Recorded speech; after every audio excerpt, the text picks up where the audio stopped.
नमस्कार साथियों, Indian polity और कॉन्स्टिट्यूशन क्लास नंबर 8 में आपका स्वागत है।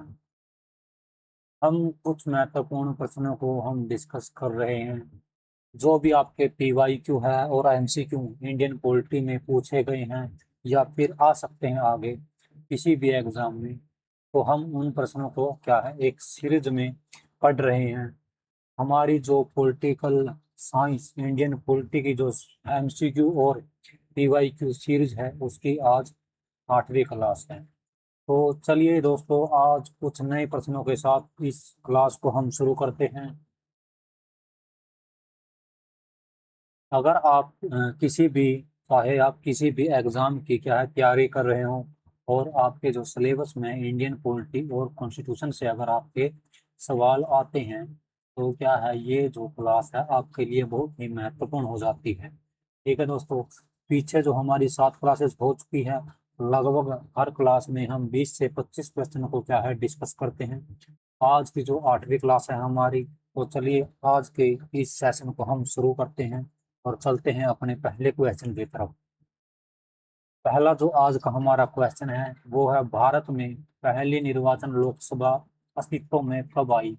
आपसे इस क्वेश्चन में पूछा है कि जो हमारी पहली लोकसभा है वो कब बनी थी।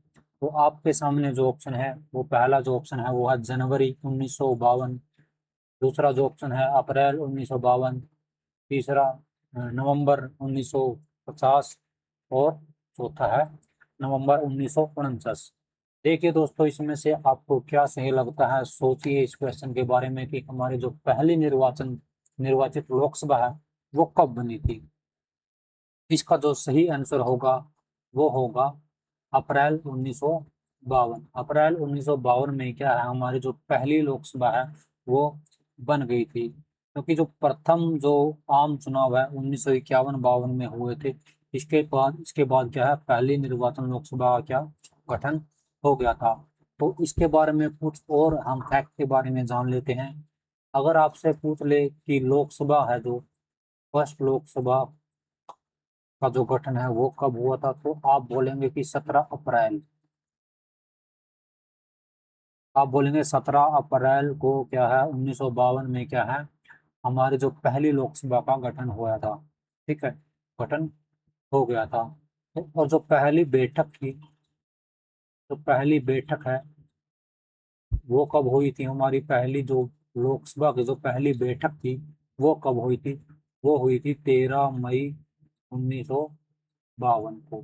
ठीक है दोस्तों, 13 मई 1952 को क्या है हमारी पहली बैठक हुई। और फर्स्ट जो लोकसभा की जो गठन हुआ था वो कब हो गया था, 17 अप्रैल 1952 को हो गया था। अगर मैं आपसे पूछूं कि जो हमारे फर्स्ट है वो पहले लोकसभा के जो अध्यक्ष कौन थे, लोकसभा के क्या है अध्यक्ष कौन थे, उनका नाम होगा क्या होगा, जीवी, हम शॉर्ट में बोलते हैं जीवी मावलंकर। मावलंकर, ठीक है। जीवी मावलंकर है हमारे पहले लोकसभा के अध्यक्ष थे। पहली बैठक जो हुई हुई थी वो 13 मई 1952 को हुई थी। और जो पहली जो लोकसभा हमारी बनी थी वो 17 अप्रैल 1952 को बन गई थी। और हमारे जो पहले पीएम कौन थे, वो थे पंडित जवाहरलाल नेहरू। ठीक है, जवाहरलाल नेहरू। ठीक है, देखिए हमने एक क्वेश्चन हमने पढ़ा यहाँ पर, पहला जो प्रश्न था हमने यहाँ पर देखा कि भारत में पहली निर्वाचित लोकसभा अस्तित्व में कब आई। केवल ये क्वेश्चन था, लेकिन हमने इसके अनुसार ही क्या है इसके साथ साथ 3 से 4 क्वेश्चन और हमने पढ़ लिए। ठीक है दोस्तों, इससे क्या है आपका जो आसपास का जो क्वेश्चन है वो कॉन्सेप्ट है वो आपका क्या है क्लियर हो जाएगा। तो आपको सबसे पहले क्या देखना है, अप्रैल 1952 में 17 अप्रैल 1952 में हमारी जो पहली लोकसभा की जो वो बनी। पहली लोकसभा की जो पहली बैठक थी वो 13 मई 1952 को हो गई। और हमारे जो पीएम थे पहले वो कौन थे, जवाहरलाल नेहरू। और पहले जो लोकसभा के अध्यक्ष कौन थे, जीवी मावलंकर। ठीक है दोस्तों, तो चलिए अगले क्वेश्चन की तरफ और रुख करते हैं। अगला जो प्रश्न है हमारा वो है, निम्नलिखित में से कौन केंद्रीय बजट की तैयारी और प्रस्तुति के लिए जिम्मेदार होता है। ठीक है, कौन है इसका जो जिम्मेदार है, ये आपको बताना है। आपके सामने जो पहला ऑप्शन है वो है आर्थिक मामलों का विभाग, या फिर राजस्व विभाग, व्यय विभाग, या इनमें से कोई भी सही नहीं है। तो आपको सामने जो चार ऑप्शन में इनमें से आपको देखना है कि कौन सा जो है केंद्रीय बजट की तैयारी और प्रस्तुति है उसका जो जिम्मेदार है। इसका जो सही आंसर होगा वो होगा आर्थिक मामलों का विभाग। जो केंद्रीय बजट की तैयारी और संसद में प्रस्तुति का जो समन्वय है, यानी कि वित्त मंत्रालय के अंतर्गत आने वाले क्या है, जो आर्थिक मामले का जो विभाग है वो करता है, उसके द्वारा किया जाता है। विशेष रूप से जो बजट है, जो बजट प्रभाग है, वो आर्थिक मामलों के एक विभाग के क्या है अंतर्गत आता है, और केंद्रीय बजट तैयार करने का जो कार्य यह करता है। ठीक है दोस्तों, इसके बाद क्या होता है, इसके बाद क्या होता है, जो हमारे वित्त मंत्री है, वित्त मंत्री वो क्या है बजट को प्रस्तुत करते हैं। हमारे कौन वित्त मंत्री है जो बजट को प्रस्तुत कर देते हैं। तो हमने यहाँ पर देख लिया कि जो केंद्रीय बजट को तैयार कौन करता है, आर्थिक मामलों का जो विभाग है वो बजट को तैयार करते हैं। ठीक है, हम मंत्रालय कौन सा है, वित्त मंत्रालय है, और हमारे जो बजट कौन पेश करते हैं वो करते हैं वित्त मंत्री। ठीक है दोस्तों, चलिए अगले प्रश्न की तरफ चलते हैं। अगला जो क्वेश्चन है हमारा ये है, एक नया राज्य बनाने के लिए जो संवैधानिक संशोधन हेतु कैसा बहुमत चाहिए। जो संशोधन है वो किस संशोधन के द्वारा, यानी कि कैसा बहुमत होना चाहिए कि हम है जो क्या है एक नया राज्य का क्या है गठन कर सके, नया राज्य बना सके। पहला जो ऑप्शन है साधारण बहुमत, या फिर 2/3 बहुमत, या फिर 3/4 बहुमत, या फिर 2/3 बहुमत एवं आधे राज्यों का अनुसमर्थन। देखिए जो राज्य बनाने का जो कॉन्सेप्ट है वो हमारा आर्टिकल 2 में और 3 में बताया गया है। ठीक है, राज्य बनाए जाते हैं, राज्यों के नाम चेंज कर जाते हैं, या फिर राज्यों के क्या है क्षेत्र में परिवर्तन करना। तो ये सारे क्या है हमारे 2 और 3 आर्टिकल में क्या है इस कॉन्सेप्ट को बताया गया है। अगर हम बात करें कि जो बहुमत है हमारा वो कैसा होना चाहिए नए राज्य के गठन के लिए, क्या है वो साधारण बहुमत से ही क्या है ये ऐसा हो सकता है कि नया राज्य का क्या बनाने का जो प्रक्रिया है वो कर सकते हैं, नया राज्य बनाया जा सकता है। भारत में नए राज्य का गठन है वो किसी राज्य का विभाजन, या फिर 2 राज्यों का विलय करना, या फिर राज्य की सीमा या नाम में परिवर्तन करना। इसका जो कॉन्सेप्ट है वो कहाँ पर दिया गया है, वो है आर्टिकल 2 और 3 में बताया गया है। ठीक है दोस्तों,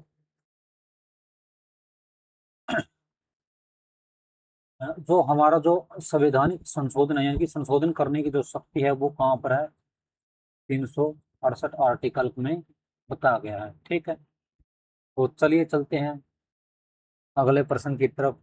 इसका जो आंसर होगा वो क्या होगा, साधारण बहुमत, यानी कि सिंपल मेजोरिटी से क्या है हम क्या कर सकते हैं एक नया राज्य का गठन कर सकते हैं।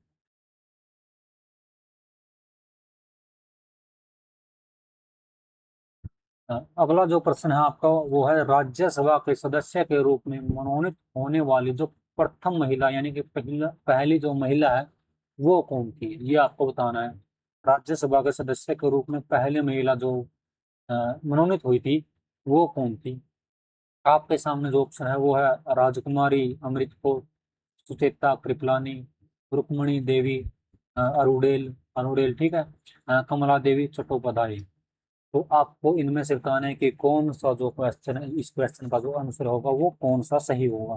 देखिए इसका जो सही आंसर होगा वो होगा रुक्मणी देवी। देखिए ये थी क्या, जो राज्यसभा की सदस्य के रूप में पहली जो मनोनीत महिला थी वो थी रुक्मणी देवी।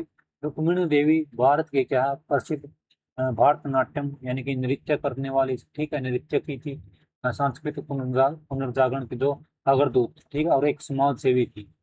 तो क्या है जो संविधान का जो आर्टिकल 80 है, एक बार देख लेते हैं 80 है, जो आर्टिकल 80 है वो क्या कहते हैं कि हम राष्ट्रपति क्या है 12 सदस्यों को क्या मनोनीत करते हैं। 12 जो सदस्य है वो कहाँ से होने चाहिए, या फिर साहित्य से होने चाहिए, ठीक है, या फिर विज्ञान से होने चाहिए, विज्ञान, या फिर कला से, और समाज सेवी होने चाहिए, ठीक है, या फिर समाज सेवी होने चाहिए। तो इन क्या है, इन अगर ये आर्ट कला या फिर साहित्य से समाज सेवी है अगर ये, तो क्या है, इन सदस्यों को, जो 12 सदस्य हैं, वो मनोनीत किए जा सकते हैं। ठीक है दोस्तों। अगर हम बात करें कि राजकुमार, यहाँ पर अमृत कौर का नाम दिया गया है, राजकुमारी अमृत कौर है, ये हमारी पहली स्वास्थ्य मंत्री थी। ठीक है, पहली स्वास्थ्य मंत्री थी। अगर हम बात करें कि जो सुचेता कृपलानी है, तो ये हमारी क्या है, ये हमारी जो उत्तर प्रदेश की मुख्यमंत्री रह चुकी है। ठीक है, संविधान सभा की सदस्य भी थी। ठीक है दोस्तों, सुचेता कृपलानी। तो चलिए अगले प्रश्न की तरफ हम चलते हैं। अगला जो क्वेश्चन है आपका वो है, विधायिका का सबसे महत्वपूर्ण कार्य क्या है? क्या राज्य में शांति स्थापित करना, कानून बनाना, बजट पास करना, या फिर कार्यपालिका पर नियंत्रण करना? देखिए, विधायिका क्या है, विधायिका जो हमारी, वो क्या करती है हमारे लिए, क्या है, कानून बनाने का क्या काम करती है। ठीक है, विधायिका क्या है, जो सरकार का एक ऐसा अंग है जिसका क्या है, मुख्य कार्य क्या है, कार्य क्या है इसका, कानून बनाना है, मुख्य कार्य है। जो संसद है वो, हमारी संसद है, किस किस से बनकर, किस किस से मिलकर बनती है? सर, हमारे प्रेसिडेंट, राष्ट्रपति हैं।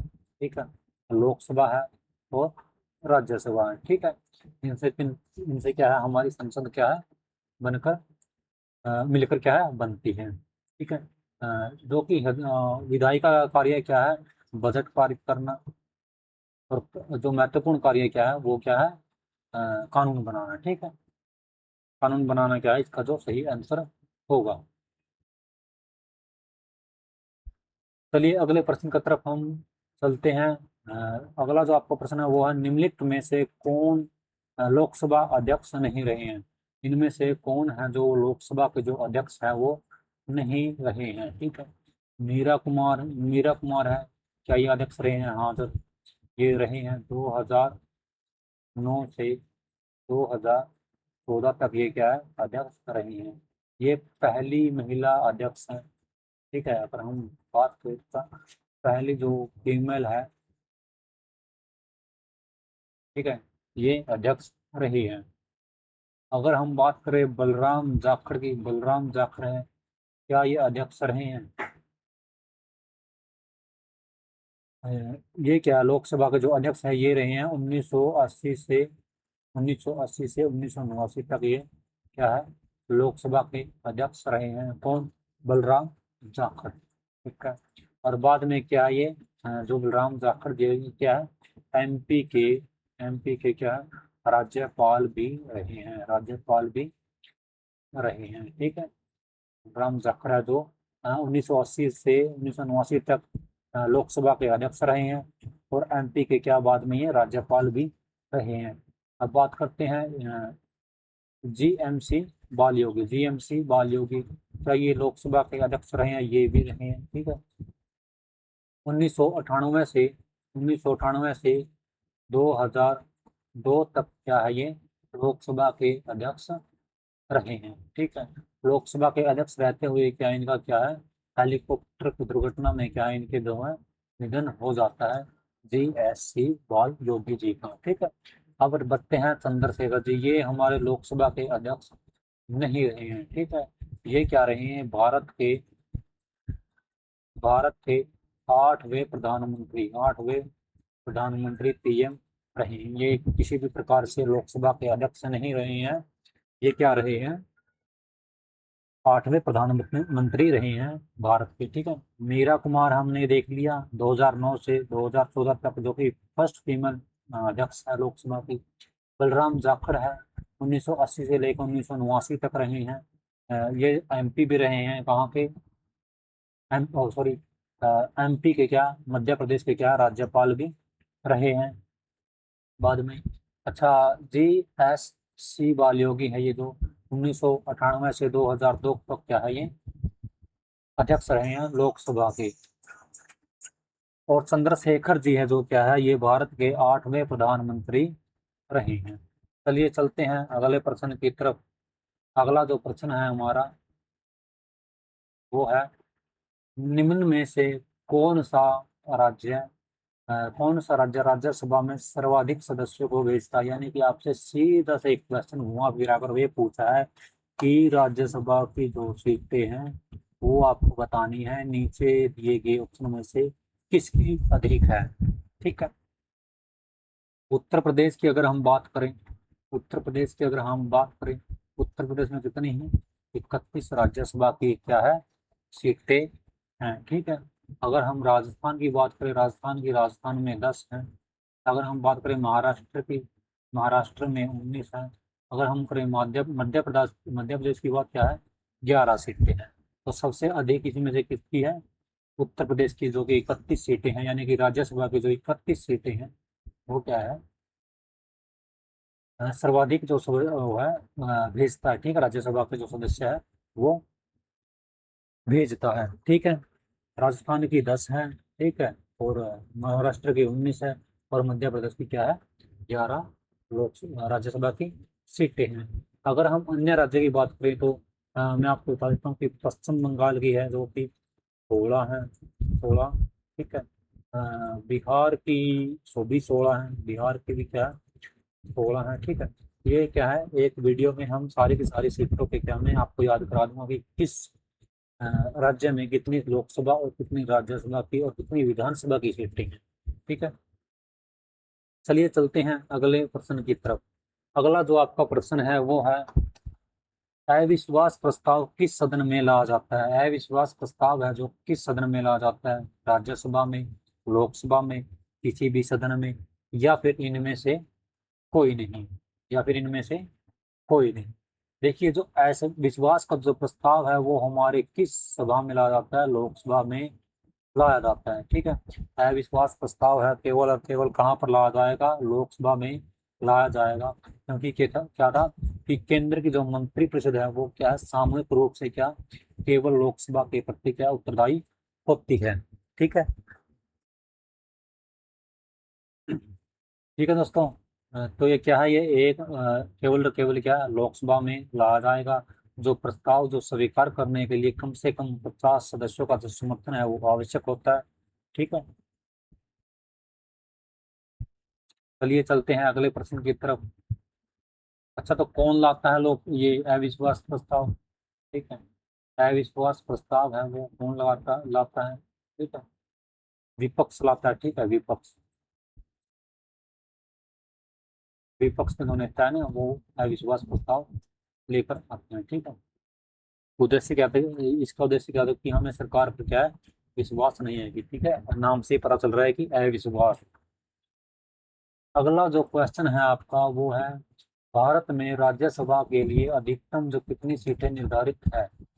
अ, राज्यसभा की जो सीटें हैं वो आपको बताना है कि कितनी है, 245 है, 252 है, 260 है, या फिर 250 है। देखिए, इसका जो सही आंसर है वो है 250। इसका जो आपको क्या है पता भी होगा।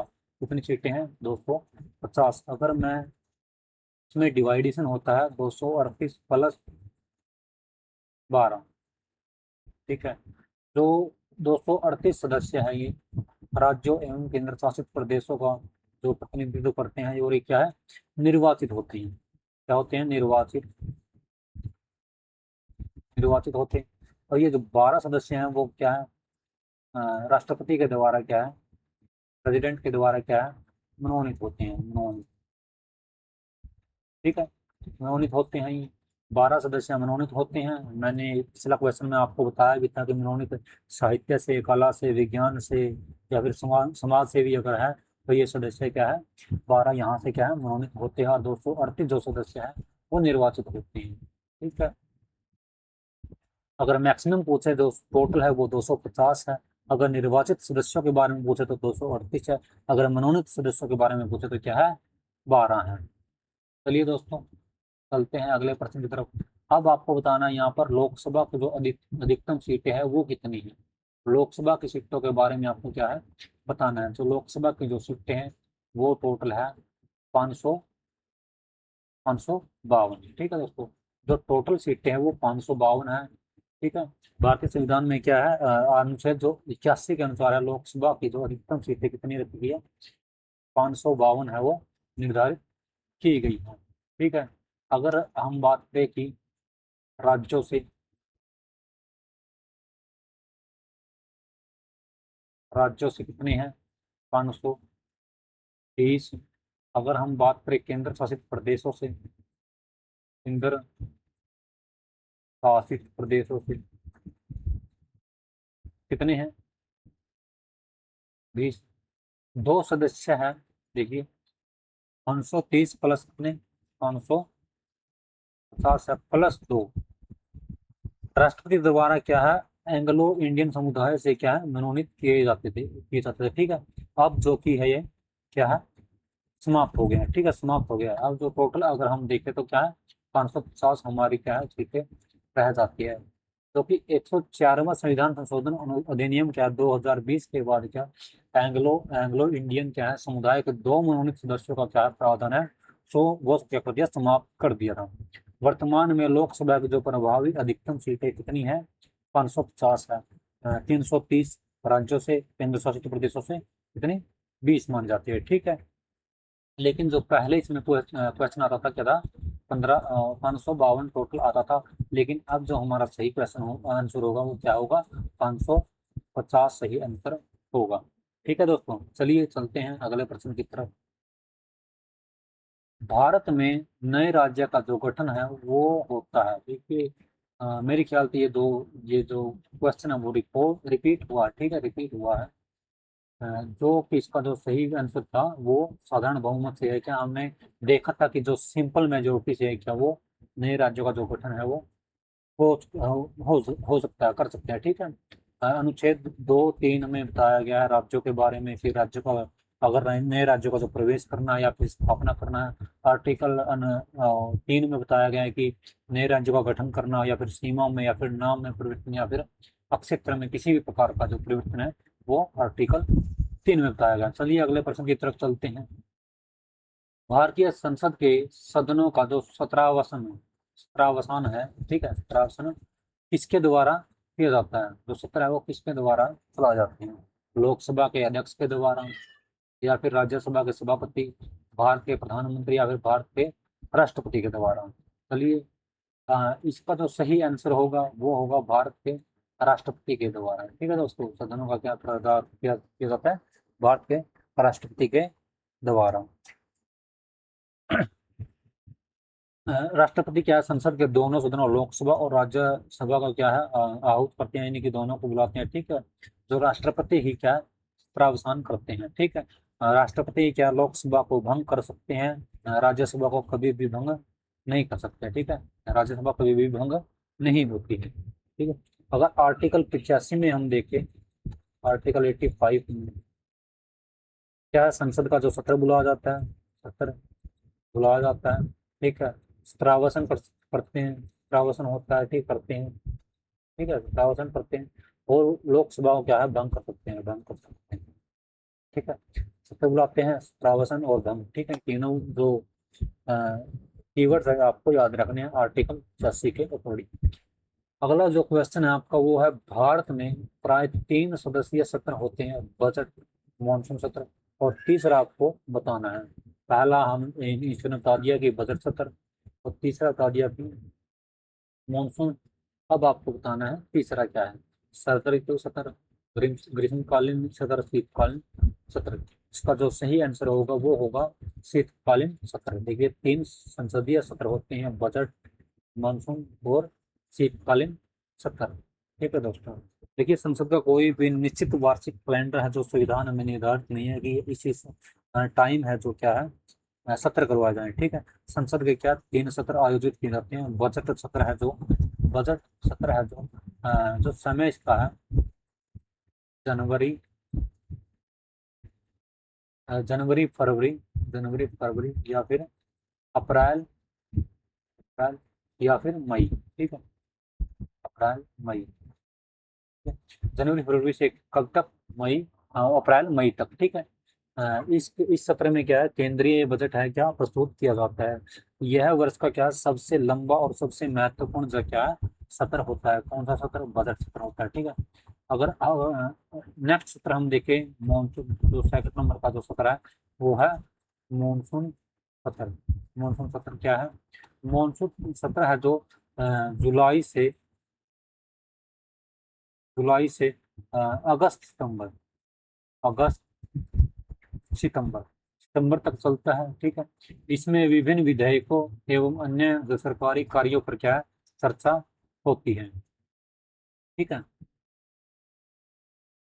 जो तीसरा जो सत्र है आपका शीतकालीन सत्र, शीतकालीन सत्र।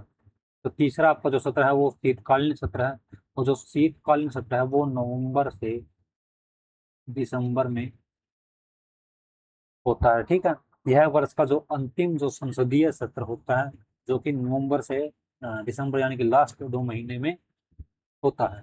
राष्ट्रपति क्या संसद का जो सत्र बुलाते हैं। दो सत्रों के बीच है क्या अधिकतम 6 से अधिक का क्या है, 6 महीने से अधिक का क्या है, अंतर नहीं होना चाहिए। जब भी दो सत्र बुलाए जाते हैं, मान लीजिए बजट सत्र बुलाया जाता है, तो इसके जो 6 महीने से पहले ही क्या है, मानसून सत्र आना चाहिए। और जब शीतकालीन सत्र आएगा तो उसके 6 महीने से पहले ही आना चाहिए। ठीक है, 6 महीने से ज्यादा का जो अंतर है वो नहीं होना चाहिए। अगला जो क्वेश्चन है आपका वो है, वर्ष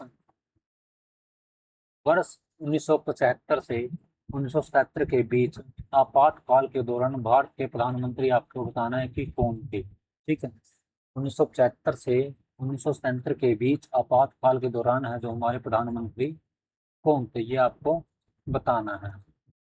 आपके सामने ऑप्शन है इंदिरा गांधी, राजीव गांधी, मोरारजी देसाई या फिर चौधरी चौधरी चरण सिंह। ठीक है, आपातकाल के समय जो हमारी प्रधानमंत्री थी वो थी इंदिरा गांधी। जो कि आपातकाल क्या था, 1975 को 25 जून 1975 को क्या था,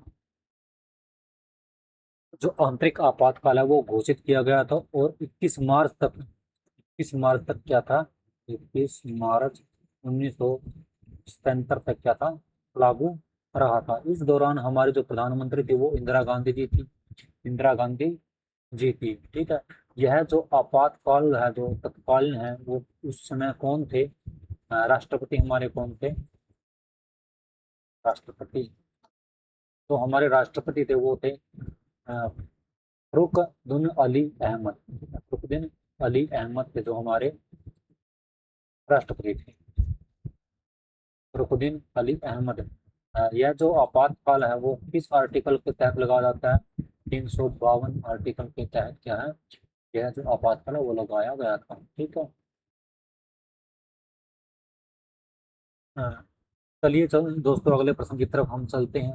अगर हम देखें कि राजीव गांधी थे हमारे, राजीव गांधी जो हमारे वो प्रधानमंत्री रहे हैं, पीएम रहे हैं, कब से, 1984 से 1989 तक। ठीक है, 1989 तक। ठीक है। अगर हम देखें मोरारजी देसाई जी हैं हमारे, ठीक है, मोरारजी देसाई जी हैं, वो 1977 से 1989 तक क्या है, प्रधानमंत्री रहे हैं। चौधरी चरण सिंह जी भी हमारे क्या है, प्रधानमंत्री रहे हैं 1989 से 1980 तक। ठीक है, चलिए चलते हैं अगले प्रश्न की तरफ। अगला जो प्रश्न है हमारा वो है, पहली लोकसभा का जो पहला सत्र है वो कब प्रारंभ हुआ था। पहली जो लोकसभा का जो पहला सत्र है वो 13 मई 1952 को प्रारंभ हुआ था। ये मैं पहले ही जो जो आज का जो हमारा पहला क्वेश्चन था तो उसमें भी मैं आपको बता चुका हूँ कि पहली बैठक है वो 13 मई 1952 को हुई थी। देखिए दोस्तों कहाँ से देखिए, ये भी जो क्वेश्चन है वो पूछा गया है किसी न किसी एग्जाम में, और जो पहला जो क्वेश्चन था वो भी किसी न किसी एग्जाम में पूछा गया था। लेकिन हम सभी क्वेश्चन को क्या है, हम कवर करते हुए चलेंगे। ठीक है, हमारा कोई भी ऐसा क्वेश्चन नहीं छूटना चाहिए जिससे कि हमारा जो है एग्जाम है वो रह जाए। ठीक है, पहला जो सत्र है वो कब प्रारंभ हुआ था, 13 मई 1952 को। पहली बैठक भी मैंने आपको बताया था 17 अप्रैल 17 अप्रैल 1952 को हुई। ठीक है दोस्तों, जो पहला जो सॉरी पहली लोकसभा का जो गठन है वो 17 अप्रैल 1952 को हुआ था, पहली लोकसभा का गठन। और 13 मई 1952 को उसकी जो क्या है पहली बैठक हुई थी। ठीक है, चलिए चलते हैं अगले प्रश्न की तरफ। अगला जो आपका प्रश्न है वो है, स्वतंत्र भारत के पहले रक्षा मंत्री का नाम आपको बताना है। जब भारत है वो स्वतंत्र हुआ था, और फिर जो रक्षा मंत्री थे हमारे, वो कौन थे, आपको ये बताना है। जो इनका नाम था वो आपको इनका है बताना है। हमारे हमारे जो रक्षा मंत्री थे वो कौन थे, हमारे जो रक्षा मंत्री थे वो थे बलदेव सिंह। हमारे पहले जो स्वतंत्र भारत के क्या थे, रक्षा मंत्री थे। जो कि बलदेव सिंह क्या भारत के स्वतंत्र भारत के क्या है प्रथम रक्षा मंत्री के रूप में। कार्यकाल अगर हम देखें इनका, कब से कब तक था, इनका जो कार्यकाल था वो 15 अगस्त 1947 से 13 मई 1952 तक। ठीक है, 13 मई 1952 तक इनका कार्यकाल रहा था। भारत के जो विभाजन के बाद है क्या, सेना का पुनर्गठन और 1947 के 48 में हुआ था। ठीक है, पुनर्गठन। ठीक है, और भारत जो प्रथम भारत है पाकिस्तान का जो युद्ध है वो कश्मीर युद्ध है, उसके दौरान क्या है, रक्षा मंत्रालय का जो नेतृत्व है इन्होंने ही किया था। इनका जो नाम है बलदेव सिंह। ठीक है, सरदार बलदेव सिंह।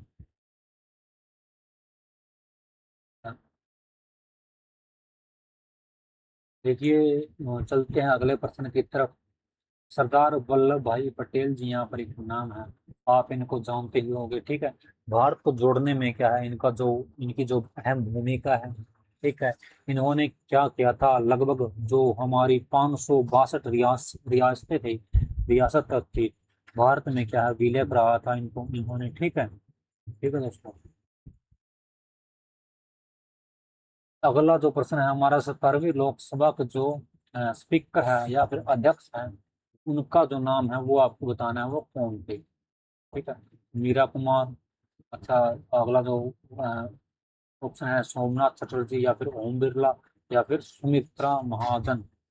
कौन थे हमारे जो 17वीं लोकसभा के जो अध्यक्ष थे, वो कौन थे, वो थे हमारे ओम बिरला जी थे। जो कि 17वीं लोकसभा कौन सी थी हमारी, 2019 से 2024 तक, 2024 तक। ठीक है, 2024 तक।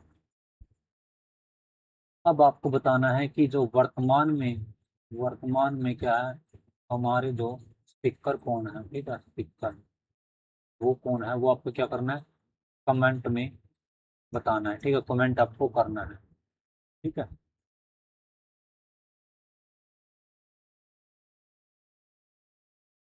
चलिए चलते हैं अगले प्रश्न की तरफ।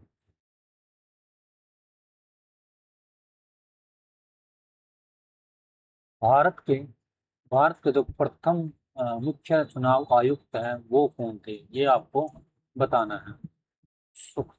सुकुमार सेन, मिहिर सेन, कल्याण सुंदरम या फिर ओम प्रकाश रावत।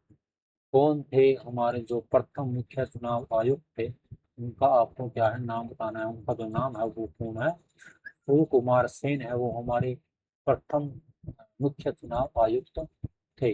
इनका जो कार्यकाल है वो 21 मार्च 1950 से 1950 से 19 दिसंबर 1958 तक इनका जो कार्यकाल है वो रहा था। उन्होंने क्या है भारत के जो प्रथम आम चुनाव है 1951-52 का क्या है सफलता पूर्वक क्या है संचालन किया था। उस समय लगभग क्या थे, 17.3 करोड़। अगर हम देखें तो लगभग 17 से 17.5 जो करोड़ है वो मतदाता थे, जिनमें अधिकांश पहली बार क्या मतदान कर रहे थे। ठीक है, कितने मतदाता थे, 17 करोड़ के आसपास क्या थे मतदाता थे। और हमारे जो प्रथम मुख्य जो चुनाव आयुक्त थे वो थे सुकुमार सेन थे।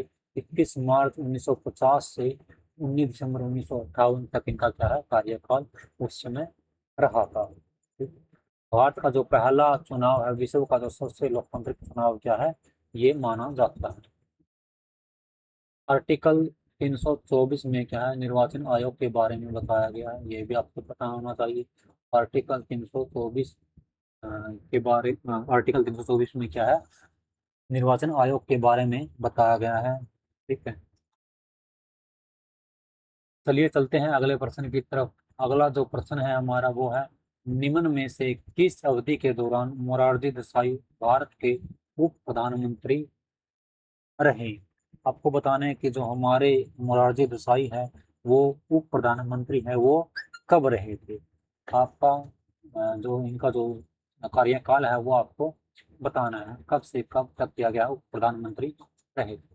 उप प्रधानमंत्री दोस्तों ये रहे थे 1966 से, 1966 से क्या है 1969 तक, 1967, सॉरी 1967 से 1969 तक क्या है ये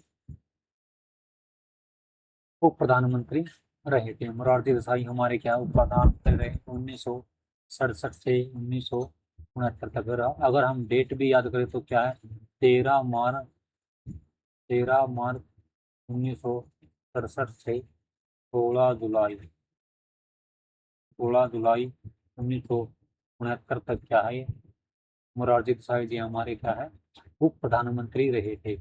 उस समय प्रधानमंत्री कौन थी, उस समय प्रधानमंत्री थी श्रीमती इंदिरा गांधी। ठीक है, बाद में क्या था कांग्रेस में मतभेद के कारण उन्होंने क्या है मंत्रिमंडल मंडल क्या था छोड़ दिया। तो क्या है फिर क्या थे 1977 में क्या है 1977 में ये भारत के 1977 में 1977 से 1989 तक क्या है भारत के चौथे पीएम भी रहे, प्रधानमंत्री। ठीक है, और वे भारत के क्या थे पहले गैर कांग्रेसी प्रधानमंत्री रहे हैं। ठीक है, मोरारजी देसाई जी है पहले गैर कांग्रेसी अगर प्रधानमंत्री आपसे पूछे तो मोरारजी देसाई थे। ठीक है, चलिए चलते हैं अगले प्रश्न की तरफ। अगला जो प्रश्न है वो हमारा है, निम्न में से किसने 1979 में भारत के प्रधानमंत्री मोरारजी देसाई का स्थान लिया था। देखिए मैंने आपको पिछले क्वेश्चन में बताया कि 1977 से 1979 तक क्या है 79 तक क्या है ये हमारे प्रधानमंत्री रहे। तो उसके बाद है वो कौन है इनके बाद प्रधानमंत्री है वो कौन बने थे। क्या चंद्रशेखर जी बने थे? नहीं सर। देवीलाल नहीं सर। जगदेव नहीं सर। हमारे जो प्रधानमंत्री बाद में बने थे 1979 में कौन बने थे, चौधरी चरण सिंह। चौधरी चरण सिंह जी थे 1979 से क्या है 1979 से 1980 तक क्या है पीएम रहे। ठीक है, चौधरी चरण सिंह जी क्या थे 1979 से 1980 तक क्या है प्रधानमंत्री रहे। ठीक है, चलिए चलते हैं अगले प्रश्न की तरफ। देखिए हम आज के जो क्वेश्चन है हमारे यहीं तक समाप्त हो जाते हैं। ठीक है दोस्तों, यहीं तक समाप्त हो जाते हैं। इसकी जो पीडीएफ इन सभी क्वेश्चन के जितने भी हमने जो क्वेश्चन है या फिर हर रोज जो भी हम क्वेश्चन कर रहे हैं इन सब की जो पीडीएफ है, इन सब की जो पीडीएफ है हमें कहाँ पर मिलेगी, वो मिलेगी टेलीग्राम पर। क्या है आपको पीडीएफ मिलेगी। आपको क्या करना है टेलीग्राम पर जाना है और मंजीत कालवन PSI क्या है सर्च करना है और वहाँ पर क्या है आपको इसकी जो पीडीएफ आपको मिल जाएगी। ठीक है, इस वीडियो को जो डिस्क्रिप्शन में भी आपको क्या है लिंक मिल जाएगा, वहाँ से भी क्या है आप क्या ज्वाइन कर सकते हैं। मैं एक बार फिर आपको बता रहा हूँ कि इंडियन पॉलिटी कॉन्स्टिट्यूशन, ठीक है, इंडियन पॉलिटी एंड कॉन्स्टिट्यूशन से अगर आप का जो सिलेबस है आपका ये, तो कोई भी क्वेश्चन है आपका मिस नहीं होना चाहिए। हम जो भी यहाँ पर MCQ और PYQ है डिस्कशन करते हैं वो या तो किसी न किसी एग्जाम में आए हुए हैं या फिर आ सकते हैं। ठीक है, ये सभी जो एग्जाम के लिए क्या है सारे के सारे जो कॉम्पिटिटिव एग्जाम है सबके लिए क्या है आपके लिए महत्वपूर्ण है। ठीक है, सभी एग्जाम में क्या है ये प्रश्न आते हैं। तो इस क्लास में इतना ही, मिलेंगे अगली क्लास में। अ, इसकी जो रिवीजन जरूर करिएगा ताकि आपको क्या है ये जो क्वेश्चन है वो याद हो सके। तो इस क्लास में इतना ही, हम मिलेंगे अगली क्लास में कुछ नए प्रश्नों के साथ, MCQ PYQ के साथ। हाँ, अगर आप UGC नेट की अगर दिसंबर 2026 की अगर तैयारी कर रहे हैं तो क्या मिलेंगे हम 27 जुलाई को पहली क्लास के साथ 27 जुलाई को मिलिए मेरे साथ। हमारी जो UGC नेट दिसंबर 2024 के लिए MCQ और PYQ है जो वो सीरीज में स्टार्ट कर रहा हूँ। पहले जो भी UGC नेट में पहले क्वेश्चन पूछे गए हैं ठीक है। चाहे वो कहीं भी किसी भी राज्य का सेट का भी एग्जाम क्यों ना हो, या फिर किसी भी असिस्टेंट प्रोफेसर का एग्जाम क्यों ना हो, आपके लिए सारे के सारे जो क्वेश्चन है वो आपके लिए महत्वपूर्ण होने वाले हैं। ठीक है। आप चाहे आप किसी भी एग्जाम की तैयारी कर रहे हो, चाहे आप सेट की तैयारी कर रहे हो, या फिर नेट की तैयारी कर रहे हो, या फिर किसी असिस्टेंट प्रोफेसर के लिए तैयारी कर रहे हो, ठीक है, तो आपके लिए वो क्लासेस है वो महत्वपूर्ण रहने वाली है, तो ज़रूर ज्वाइन करिएगा 27 जुलाई को।